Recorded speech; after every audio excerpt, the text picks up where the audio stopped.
Assalamualaikum warahmatullahi wabarakatuh. Innal hamdalillah wa ba'du. Hadratul kiram yang kami muliakan, Profesor Dr. Al-Habib Ahmad bin Abdullah Al-Kab PhD.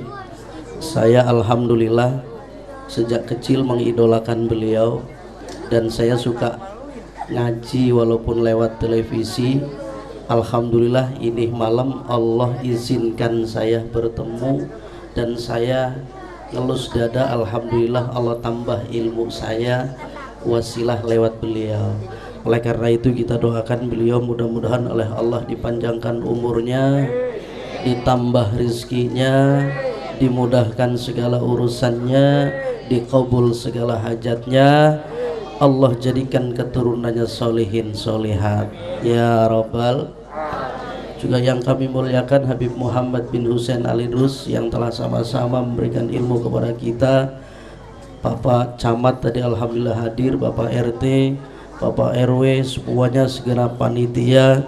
Wabil khusus di sini adalah Ustadz Haji Saimun, kemudian Ustadz Haji Ahmad Faisal, Ustadz Haji Mahmud, Ustadz Haji Husin, lalu kemudian ustadz-ustadz yang lain. Mohon maaf kami tidak bisa menyebutkan namanya satu persatu. Sudah banyak yang kita dengarkan ilmu dari guru-guru kita. Saya hanya mau menambah dikit, sebab su'ul adab di tengah-tengah kita hadir orang tua kita, anak muda. Saya sampaikan, biar Anda itu adalah sekolahnya sudah S3, orang tua kalian cuma lulus SD, tetap orang tua pengalamannya adalah jauh lebih besar. Sarjana pendidikan tidak akan bisa mengalahkan sarjana kehidupan. Orang tua itu sudah pasti sarjana kehidupan, sedangkan anak adalah belum tentu bisa sampai sarjana kehidupan. Maka jangan sombong. Nabi katakan laulal ulama lakana nas kal bahaim. Seandainya di dunia ini tidak ada ulama, pasti manusia itu perilakunya bakal kayak binatang. Dan Allah sudah janji di akhir zaman akan terjadi manusia lari, yafirruna minal ulama wal fuqaha. Kalau itu sudah terjadi, satu, yarfaul barakah min kasbihim, usahanya berkahnya dicabut. Yuk kita dengerin sama-sama sekarang. Dulu zaman kita kecil, ini yang tua-tua, kalau dikasih duit sama orang tua, jangan kata 1000, 5 perak, ngerti terima kasih mama. Coba baca sekarang, dikasih goceng, ngomelin. Mak ngasih pakai otak, segini dapat duit apaan, dapat apaan belanja. Sampai biangnya aja sekarang mah susah banget bersyukur. Mendingan ngasih tukang jamu. Tukang jamu kita pagi minum jamu nih lebih 3.000, sama tukang jamu kita kasihin, udah mbak ambil aja. Bener nih pak dikasih, ya udah ambil, tenang aja, bismillah. Makasih ya pak, mudah-mudahan bapak berkah, umurnya panjang, rezekinya banyak, anak-anaknya bisa berangkat ke Mekah. 3.000 tuh. Coba bini kita pagi-pagi kita kasih 500.000, ada bini kita doain kita. Ini yang bawa bapak nih, ada nggak kalau ngasih duit sama istri kita, istrinya ngomong doain, mudah-mudahan bapak selamat di jalan, rezekinya banyak, umurnya panjang, jadi orang hebat. Jangan kata bini hansip, bini ustadz juga susah. Coba deh sekarang gitu. Ini berarti orang sudah lari dari ulama. Sekarang dunianya terbalik. Sama Allah suruh goyang dari pusar ke atas, goyang pusar ke bawah. Lihat di Indosiar, dari sebelum maghrib sampai jam 12 yang pakai jilbab pada bodoh. Yang nyuruh artis, "Mayo hadirin berdiri semua, kita gerakin palanya," digerak. Artis yang nyuruh, "Ayo kita joget bersama-sama, angkat tangannya," joget. Dulu orang joget begitu, nggak pakai jilbab, sekarang mau pakai jilbab juga joget. Makanya mohon maaf, berkah doa dari guru-guru kita. Saya kemana-mana pakai sarung begini aman kok. Polisi nggak berani nangkep. Udah pakai peci, pakai sarung, kemana juga aman. Kenapa peci dipakai zikir? Mau joget juga malu pakai begini mah. Paling banter-banter jempol yang goyang. Menikmati cuma paling jempol. Ini nggak berani, kenapa? Malu, pakai peci. Bocah sekarang tawuran, gengsi pakai peci. Coba anak majelis yang pakai peci, nggak ada kok kemana-mana pakai sarung. Naik motor juga pakai sarung, kadang-kadang ngablak kemana-mana. Banyak sekarang anak majelis, alhamdulillah, bagus. Jakarta ada hawaib, ada para alim ulama. Ini yang harus dilestarikan. Besok nih bentar lagi puasa, dilestarikan ulama sama hawaib. Ini jadi jamaah jangan paul, datang ke habaib mau curhat soal qiyamul lail, soal traweh, ngerti bawa. Jangan malah ngabisin bandanya Habib. Beb mau curhat dari mulai habis isya sampai jam 2 malam, rokok habis. Harusnya kita jamaah enggak, jangan banyak-banyak. Kalau 100 orang datang ke rumah Habib, satu orang bawa gula 2 kilo deh, nggak sebanyak-banyak. Susu 2 kaleng, suan pisang 2 tandan, banyak kan Sat? Ya pisang barang sesisir lah. Kalau 100 orang kan Ustadz habis lebaran bisa buka toko. Lah ini enggak, datang doang. Udah tergerus sama arus. Yang tadi sudah disampaikan sama guru-guru kita. Sekarang zamannya terbalik. Suruh zikir dari atas ke bawah. Zikirnya dari bawah, dari tengah ke atas ke bawah. Harusnya dari tengah ke atas. Boleh kita zikir. Jangan salah-salahan. Makanya Isra Mi'raj ini temanya cakep, jamaah. Saya mau sampaikan saudara hadirin yang berbahagia, rumahnya orang beriman itu masjid. Dan ada orang Jawa di luar masjid, Betawi itu di luar masjid, Sunda di luar masjid, Sumatera di luar masjid. Udah masuk masjid, gak ada orang Jawa, gak ada orang Sunda, gak ada orang Betawi. Semua hamba Allah. Maka aturan yang berlaku di situ nggak bisa pakai bahasa saya nak dewek. Kalau di ini tempat, umpamanya mohon maaf, yang jadi imam suaranya bagus orang Tegal, apa boleh sama ulama atau dengan berdasarkan syariat bisa nggak pakai nadanya nada Jawa? Tapi kan yang dibaca Fatihah nadanya saja nggak boleh sembarangan. Umpamanya orang Jawa datang ke sini ada musola, lalu kemudian datang dari Brebes suaranya enak, apa bisa saya enaknya dewek? Allahu Akbar, kayak di Mekah Allahu Akbarnya. Begitu Al-Fatihah pakai bahasa dia. Alhamdulillahirabbil alamin. Ar-Rahmanirrahim maliki yaumiddin. Ghairil maghdubi alaihim waladdallin. Bisa nggak begitu? Bisa nggak begitu? Nanti orang Madura subuh-subuh datang, azan di masjid, ya kan? Barallahu Akbar, Barallahu Akbar. Nanti rusak udah kalau begitu. Maka kalau pengen bersatu nih orang Islam di masjid tempatnya. Udah cakep di masjid mah, ngadep ke sama, arah yang sama, bacaannya sama. Yang ada cuma ada imam sama makmum. Yang ada syaratnya jadi imam, orang alim, pinter, fasih, dan paling di akhlaknya bagus tuh boleh jadi imam. Kalau jadi makmum gak ada syaratnya, budak campur buta juga boleh. Jadi imam gak bisa, orang bindeng jadi imam gak boleh. Ya gak bisa, nanti makmum rusak begitu. Barangan gak bisa. Jadi gak bisa seenaknya dewek, gak bisa. Maka Nabi tahu kalau kita ini sholat suruh khusyuk, yang diterima sama Allah khusyuk susah. Kita mah suruh sholat khusyuk susah. Jangan kelas kita kayak begini, ya Allah. Allahu Akbar. Merem ngayal, buka mata baca depan. Makanya disunahkan polos, kalau bisa putih. Anak muda sekolah kadang-kadang sholat, udah sholatnya jarang-jarang, sekali sholat pakainya gambar kuntilanak. Allahu Akbar.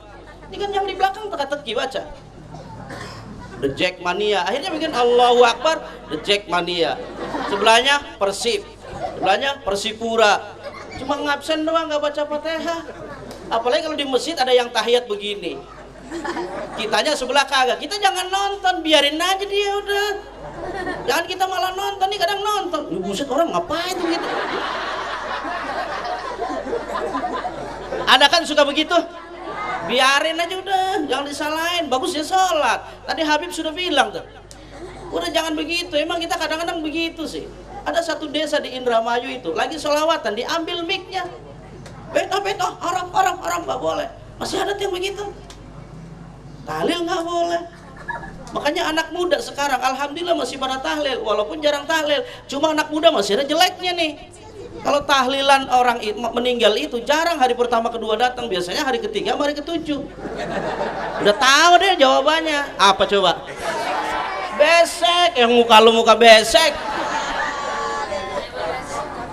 Anak muda yang nggak pernah ikut tahlil dengan harapan begitu pulang dapat ayam 2, telur 1, begitu sampai di jalan dibuka, penasaran. Begitu dibuka telur dibelah. Anak muda ngomong, tahu begitu gue males tahlil. Saya sampaikan sama anak-anak muda nih, segoblok-gobloknya kalian kalau gabungnya sama ulama dapat. Ente nggak bisa kulhu cuma modal gini-gini doang, bohongin hajat, bohongin doang.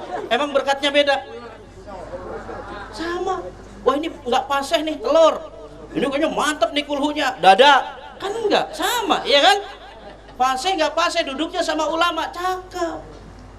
Makanya kenapa panitia naruhnya di depan ulama begini? Tahu ulama mah punya akhlak, makan juga nggak sewenang-wenang kayak lu. Coba lu ada sisa rebutan, nggak panitia naruhnya di sini tuh depan. Apalagi kalau dikasih emak-emak bablas mau piring-piringnya dah. Lah kondangan aja kadang-kadang kurang ajar. Kondangan goceng, cucu dibawa 4. Minum Coca-Cola, Sprite, bakso, soto, ayam, sikat semua, cucu 4, anak 4, 8, 9 mah biangnya.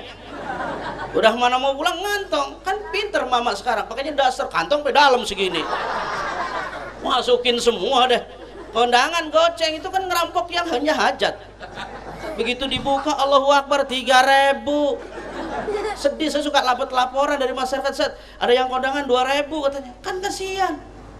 Aqua gelas berapa? 2.000, mana duit lecek.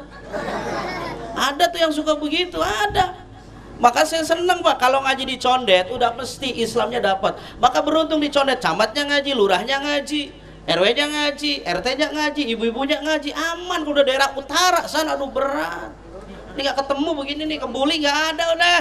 Cuma di Condet yang masih cakep. Kenapa masih cakep orangnya pada nurut? Ada habaib sama ulama. Sok habaibnya nggak ada, ulama nggak ada. Kan sekarang orang Islam sentimen mau Ustaz. Dikit aja Ustaz punya mobil baru, diomongin. Ngaji doang ke majlis taklim, dia punya mobil dari mana nih? Suka tuh ada orang Islam begitu. Cina mobilnya banyak banget, ya pernah lu pada ngomong? Ada malah sekarang Bib suka pada ngomong di jalan. Allah nggak inget, nggak perhatian kali sama kita. Ada tuh suka begitu ibu-ibu. Sholat saban hari susah mah susah aja katanya. Bu mohon maaf, kita ini lebih kaya dari Cina. Cina punya mobil paling 7, kita mah saban hari bisa gonta-ganti mobil. Hah? Modal gini doang, nggak pakai beli bensin, nggak bayar supir, nggak bayar pajak, kaya kita. Modal telunjuk doang, supir kita atur mau, bang kiri berhenti. Loh Ustadz, kalau Cina kan mobilnya taruh di garasi, kita kan enggak. Karena Cina mobilnya cuma 1, 2, 3, makanya taruh di rumah. Kita mobilnya banyak, ditipin di terminal. Ngapain bawa ke rumah? Ada yang ngomong, kan beda mobilnya, bedanya di mana? Cina mobil, sama mobil. Ibu naik angkot, emang angkot apaan? Sama kan mobil. Jadi bersyukur sama Allah. Nih kita sekarang nggak bersyukur.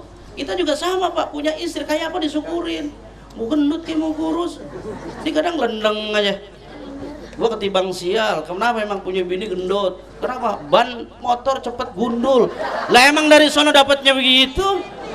Disyukurin aja udah. Punya bini tukang ngorok, bersyukur sama Allah. Alhamdulillah ya Allah. Tiap malam orang-orang bayar listrik buat nonton TV tuh acara yang macam-macam. Isi saya cukup dengerin musik isi saya. Sampai nari ngorok. Udah cukup begitu, itu bersyukur. Maka kembali lagi, ayo sama-sama. Luar biasa, saya terus terang sangat bangga sama guru saya, sama kiai saya, sama Habib saya ini. Bangga, kenapa? Sekelas beliau, bayangkan, profesor, doktor, gak main-main ilmunya. Mau hadir di majelis yang seperti ini, gak pakai masang tarif. Emang mubalek karbitan, DP 10 juta, 3 hari sebelumnya tambah 10 juta. Ada, saya mau datang ke Ustadz, saya bilang Ustadz bisa ngasih tausiah, nego minta 40 juta. Saya bilang mau ceramah 20 menit 40 juta, mendingan kasih anak yatim. Modal ayat 1, hadis 1, 40 juta. Enak bener, saya bilang begitu. Ada tuh yang begitu-gitu, yang goblok panitianya atau begitu diundang. Ayo, Yang begitu yang mahal kita kunci, jangan diundang. Mau ceramah di mana? Mau di got? Nggak laku, yang bikin laku kita. Kita ini seneng banget terbalik. Apa aja pengennya sebalik kita. Masjid dibangun sekarang di mana-mana. Loh, isinya lihat. Kita nih kayak orang ketembak juga kaget gitu. Ini bentar lagi puasa, musola nggak ada yang kosong. Seminggu. Ayo, iya kan? Ada yang ngomong jangan suudzon Ustaz, orang-orang lagi pada mudik. Pertanyaannya, kalau memang orang lagi pada mudik, kenapa begitu Idul Fitri penuh lagi? Ayo, apa itu baru lahir? Ini tukang karpet nih Tanah Abang, kemarin saya ke Tanah Abang, karpet laku. Saya tanya kenapa, buat Pandeglang kemana? Buat Jawa Tengah. Tahu kenapa? Bakal laku di bulan puasa. Walaupun dipakai itu cuma seminggu. Habis itu gulung. Pakai lagi nanti lebaran, habis itu tinggal ya udah Hamid, Mahmud, Humed. Hamid tukang adan, Mahmud tukang imamin, sama Humed tukang jaga sendal. Dapat 3 aja tiap hari. Tapi insya Allah kalau di Condet sini nggak ada lah, apalagi subuh insya Allah penuh. Sampai nggak muat, saking nggak muatnya bikin musolah diri-diri. Habis waktunya pas banget jam 11. Saya seneng, saya terus terang semangatnya dadak. Kenapa? Karena ketemu orang tua saya, guru saya yang menginspirasi saya. Wah, udah merinding deh. Ya Pak, kalau gali ilmu agama memang nggak ada puasnya. Makanya kata Allah, ya ayyuhalladzina amanu dkhulu fis-silmi kafah. Masuk semua. Apa juga separuh mah nggak enak. Naik mobil separuh, kakinya doang emang enak. Mercy mobilnya tapi separuh, enak? Nggak enak. Ibu nikah begitu kan, nggak akan punya anak kalau separuh nggak bisa.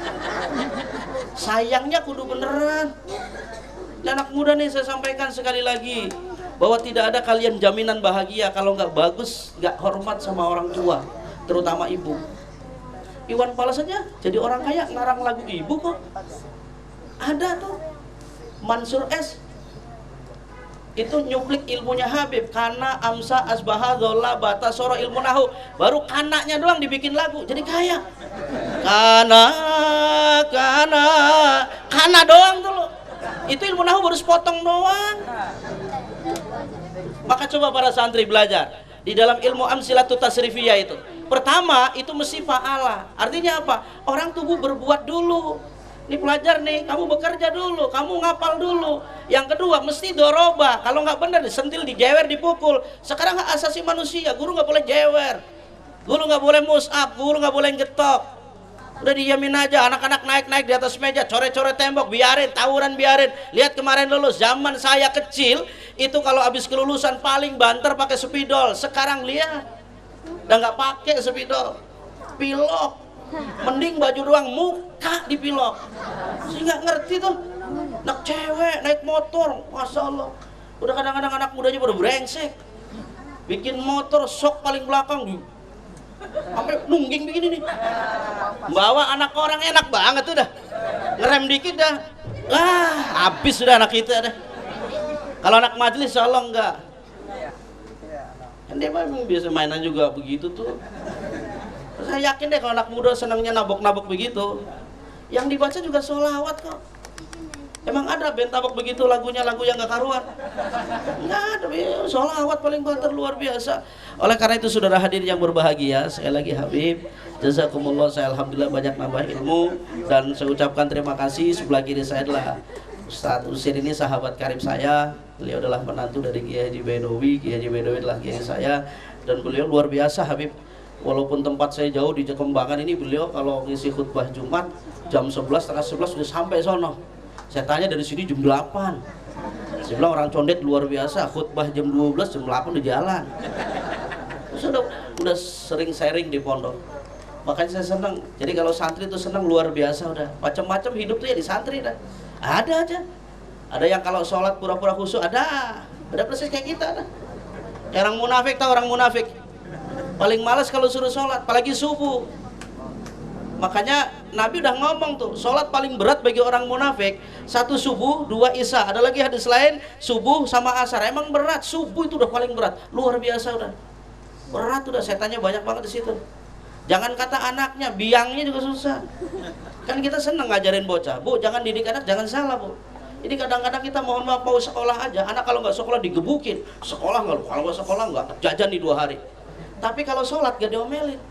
Harusnya kalau mau sekolah bangun sholat subuh dulu baru berangkat sekolah. Kalau nggak sholat subuh lebih baik gak usah sekolah. Gitu cakep. Ini mah enggak.